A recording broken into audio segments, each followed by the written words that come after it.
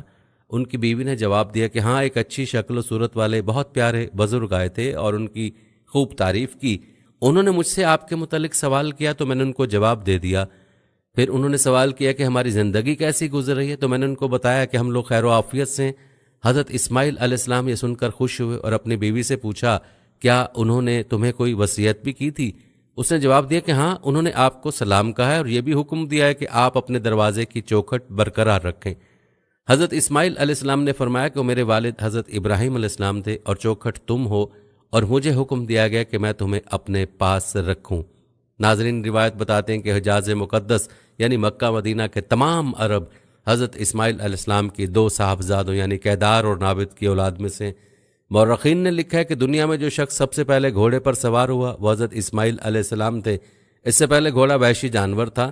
حضرت اسماعیل علیہ السلام نے اسے سدھایا اور مانوس کیا اور پھر اس پر سواری کی، جیسا کہ حضرت عبداللہ بن عمر رضی اللہ تعالیٰ عنہ سے مروی ہے کہ رسول اکرم صلی اللہ علیہ وآلہ وسلم نے فرمایا، گھوڑوں کو اپناؤ اور ان پر سواری کرو، بے شک یہ تمہارے باپ حضرت اسماعیل علیہ السلام کی میراث ہے۔ اور اموی رحمۃ اللہ علیہ ایک حدیث بیان کرتے ہیں کہ رسول اکرم صلی اللہ علیہ وآلہ وسلم نے فرمایا کہ پہلا شخص جس نے واضح عربی زبان کے ساتھ زبان کھولی وہ اسماعیل علیہ السلام ہے، اور یہ اس وقت 14 سال کی عمر کے تھے۔ عربی کے علاوہ آپ کو قبطی اور عبرانی زبان پر بھی عبور حاصل تھا۔ پیارے ناظرین، اب بات کرتے ہیں خانہ کعبہ کی تعمیر میں آپ علیہ السلام کے حصے کی۔ یاد رہے کہ حضرت اسماعیل علیہ السلام نے خانہ کعبہ کی تعمیر کے دوران اپنے والد کے شانہ بشانہ کام کیا۔